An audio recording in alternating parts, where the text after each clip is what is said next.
Hello everyone, it is a beautiful day out here today. The sun's out, it's a perfect temperature, things are growing and looking beautiful and colorful. So what better time to head inside and make some fake cheese because you're lactose intolerant. So let's head back in the kitchen, make lunch, and see if we can make this taste good. All right, now before we actually start cooking, I wanted to show you a cookbook that I'm a little bit torn on as to whether I'm going to be keeping it or not. Now I've got some pros and cons to this cookbook. I will let you know what those are in just a minute, but first I wanted to let you know kind of why I picked this up in the first place. So I saw this on eBay, looked into it, and realized, oh my gosh, I'm so excited. I'm going to actually be able to do a field trip in connection with this cookbook, because this cookbook is actually filled with recipes from restaurants across the country that are affiliated with the Seventh-day Adventist Church and was used to promote vegetarianism and a healthier style of eating, which means those restaurants should still be in business, which means I could potentially go to one. Now I got even more excited when I looked inside, saw a list of restaurants, and realized one of them is in Chattanooga, Tennessee. That's about a 3-hour drive from my house, but still not outside the realm of possibility. We've been to Chattanooga many times and we've always enjoyed that city. Unfortunately, that restaurant is now permanently closed. So we'll never get to know, what kind of food was there. Was it similar to the cookbook and how good it was? If you live in New Hampshire or Georgia, there is a potential that you could go to one of these restaurants, as there are still 2 of them in operation. One in Columbus, Georgia, one in Keene, New Hampshire. So if any of you live in those areas and you want to go check it out and let me know how it was, then I would love to hear from you. Now, I have some thoughts on this that I would like to share with you, because I'm not so sure that I would actually recommend this cookbook for any of you guys to pick up on eBay or thrift books. I'm kind of torn on this one. So let me go ahead and bring this camera down to do a close-up of this cookbook so you can kind of see where my thoughts are and if this is something that you would be interested in. All right, I'm bringing you up close and personal so you can look at this cookbook. You can see why I would have really been attracted to it on eBay. We've got a farm, we've got natural, we've got vegetarianism, and it's completely vintage. So this cookbook was first copyrighted in 1984. I've got the 1996 reprint. We've got a list of all the restaurants that are no longer there, sadly. Now, one thing that I was a little surprised when I got this cookbook is the fact that it's not completely a cookbook. So this is more of a dietary book with helpful, recipes interspersed in between the diet, just to kind of help you along, give you an idea of what you should be eating. There are quite a few recipes, so it's not, skimpy in any respects, but I was kind of expecting, cover to cover recipes. Instead, we're kind of getting both of those things.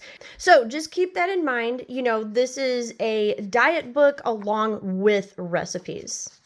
It looks like you've got some interesting recipes in here. I would say one of the cons for me personally, though, is these seem to be a little bit more on the vintagey side of vegetarianism that's kind of out of favor now. I would say that there's like good vintage vegetarian food, and then there's kind of like, it's healthy. It tastes okay, but it's not my favorite, right? I think we've all had vegetarian food or recipes that kind of fell in that category. And I kind of feel, looking at some of these, I feel like I've had some of these dishes 20 years ago, and I was kind of like, okay, yeah. it's food, but we've come such a long way in terms of vegetarian and vegan food over the last 20 years with new products, new exciting recipes, new chefs coming in and using different ingredients more creatively, that I think, some of this is good and then some of it is just kind of outdated. Speaking of outdated, you have to also take the health advice with a grain of salt, especially about caffeine and chocolate and how much water you should be drinking per day. Because remember, this is health advice from the 80s. That's a long time ago now in terms of, dietary advice and scientific advancement in nutrition. So I would be careful. And really, if you just want to use this for the recipes, great. I don't know if I would necessarily use all of the health advice. So if you do get this cookbook, just bear in mind, look some of this stuff up. If it says something, look it up and make sure that that is current advice, because over the last 40 years, we have learned so much in terms of nutrition and dietary advice that sometimes some of this stuff is just, it's from the 80s and it's what we understood in the 80s, and now we've learned better. But as far as if I'm going to keep this cookbook or not, I'm going to reserve my final judgment for when we make the recipe, because it's all about, is it good? Does it taste good? Is this something that I'm going to use quite a bit? Is this something that benefits my life and helps me to eat kind of cheese again? So let's go ahead and actually make this recipe.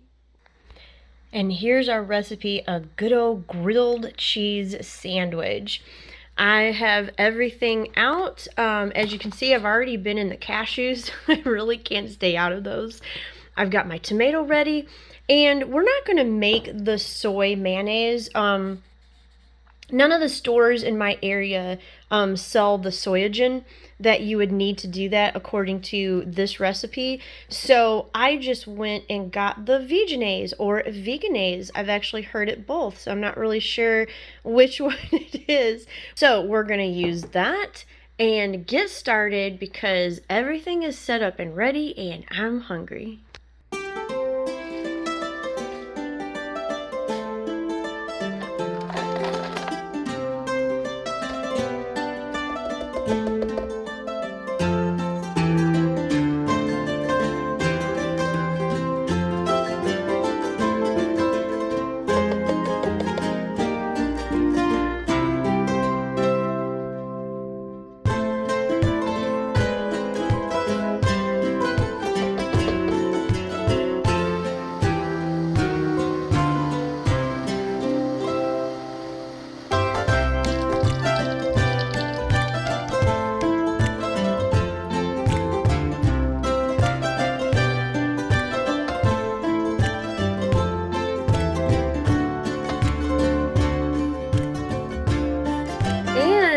This actually thickened.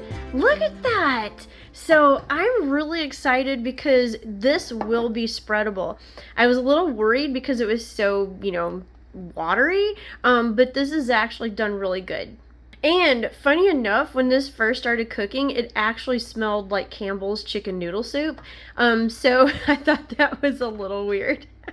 But now all we have to do is toast our bread, slice our tomatoes, spread our Veganaise, and we're ready to taste test. Now, we're going to not judge this based on the gluten-free bread. I forgot to get him some regular bread. So, ignore the gluten-free bread and try to just judge the middle part. All right. Let's see. Yeah, I'm expecting this to just plop out the bottom here. I know, it's both. Okay, you ready? Yeah. Okay, let's go.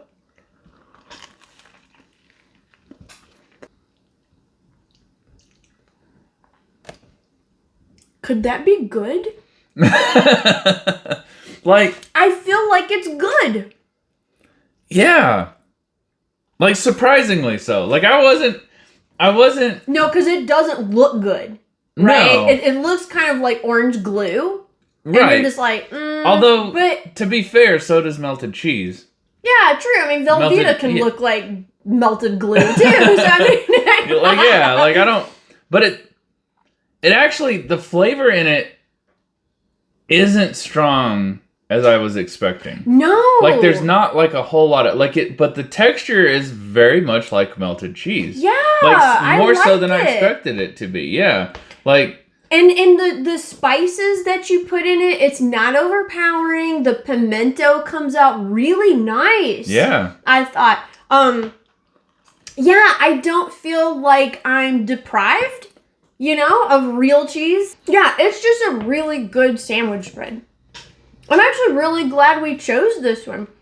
Because this is something that I would make again. Yeah.